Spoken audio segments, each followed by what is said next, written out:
Hey everyone and welcome. So today we're going to tackle an event that feels like we all know it inside and out, the American Revolution. But we're going to look at it from a totally different angle. We're going to explore how one single event in history can be told in wildly different ways, creating completely different stories.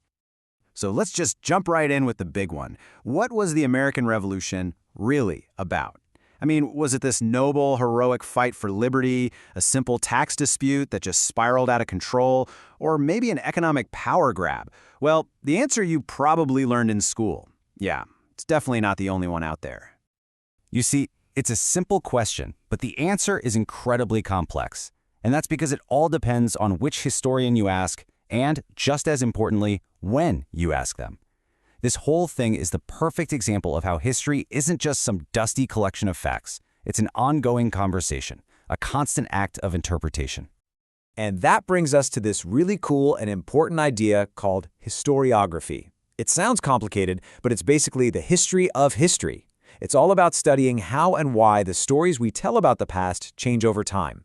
So today, we're going to put on 5 different pairs of glasses and look at the American Revolution through 5 totally distinct historiographical lenses.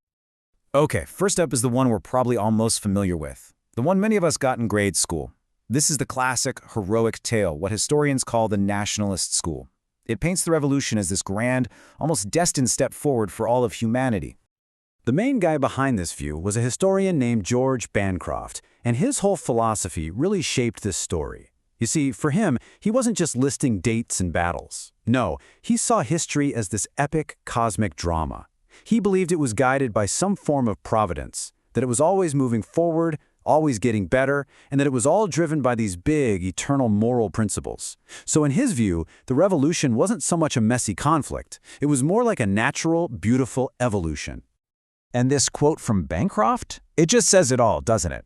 For him, the revolution wasn't about squabbling over taxes. It was about this sublime, philosophical idea of right finally coming to life.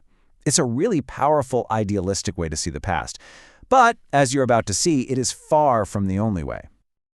So fast forward to the early 20th century. This was a time of huge industrial change, massive social upheaval, and historians started to push back against that storybook version. They decided to zoom way out, looking past the heroes and their ideals to focus on much bigger, more tangible forces, empire and economics. This is the core belief of what's called the imperial school. And honestly, it's a huge shift in perspective. Just think about it. What if the 13 colonies weren't the main characters in their own story? What if they were just one small piece of a much, much larger global machine? A historian named Charles M. Andrews was a key voice here. He argued that to really get the revolution, you have to imagine you're sitting in an office in London. From there, the colonies don't look like new nations waiting to be born. They look like economic assets. They're basically plantations. They're for one reason, to supply raw materials and to buy finished goods. And all those claims about self-government, from London's point of view, they were never, ever seen as equals to Parliament. And get this quote. It shows you just how different this view is. Andrews was absolutely scathing. He basically said the colonists' cherished ideas, natural rights and all that, were just vague nonsense, a false philosophy. For the imperial school, the revolution was way less a noble quest for freedom and way more of a messy, bureaucratic breakdown. Okay, so building on that economic focus, we get the progressive school. So if the imperial school looked at the economics of the whole empire, the progressives, led by Charles Beard, zoomed in on the economics of the individuals. If Bancroft was all about ideas, Beard was all about interests. His big question wasn't about liberty or justice. It was way more direct. Who was going to make money from this? Beard's whole approach is based on this idea of economic determinism. The theory is that the real engine of history isn't politics or philosophy. That's just the superstructure, the fancy stuff on top. The real driver, the base, is all about economics, class conflict, financial interests, who has the money. So all that beautiful language in the Declaration of Independence, for Beard, you had to look right past it and check the founders' bank accounts. All right, so we've had a noble quest, an imperial problem, and a class conflict. But what if the American Revolution wasn't actually all that revolutionary? Now that is the provocative question asked by our next school of thought. This is the heart of Louis Hartz's theory of American exceptionalism, which really gained traction after World War II. He argued that America's story is just fundamentally different from Europe. Europe had to fight these bloody revolutions to get rid of centuries of kings and aristocrats, but America, It never really had that rigid feudal system in the first place. This quote just nails his argument. Hart saw the revolution not as some radical creation of a new society, but as a deeply conservative act.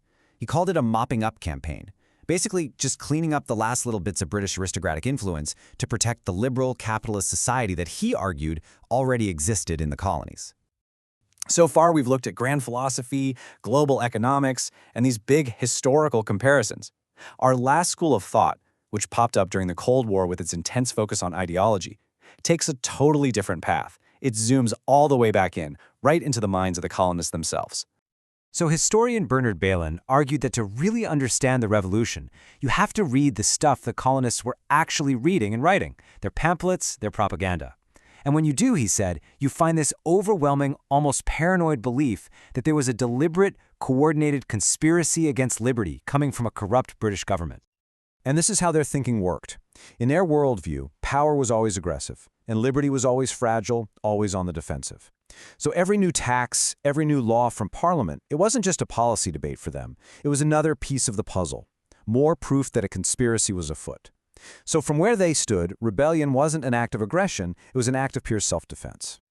So we've just walked through 5 completely different ways to tell the story of the exact same event: a divine plan, an imperial mistake, a class war, a conservative move, and an ideological panic. Okay, so what's the big takeaway here? Why does the lens we use to look at the past matter so much? And here they all are, side by side. Each school asks different questions, focuses on different evidence, and as a result, creates a totally distinct and logical story. The thing is, none of them are necessarily wrong, but at the same time, none of them tell the whole story on their own. They're just different lenses, and each one helps us see something new. At the end of the day, what historiography really teaches us is that the story of the past is never set in stone. How we choose to tell these stories, what we decide to focus on, and what we choose to leave out is just as important as the events themselves. And that leaves us with one last thing to think about. The stories we tell about where we come from have a huge impact on who we think we are today. They shape our politics, our culture, our identity. So looking at all these different lenses, it's worth asking ourselves, what story of the revolution or of any part of our past are we telling right now? And what does that story say about us? Thanks for tuning in.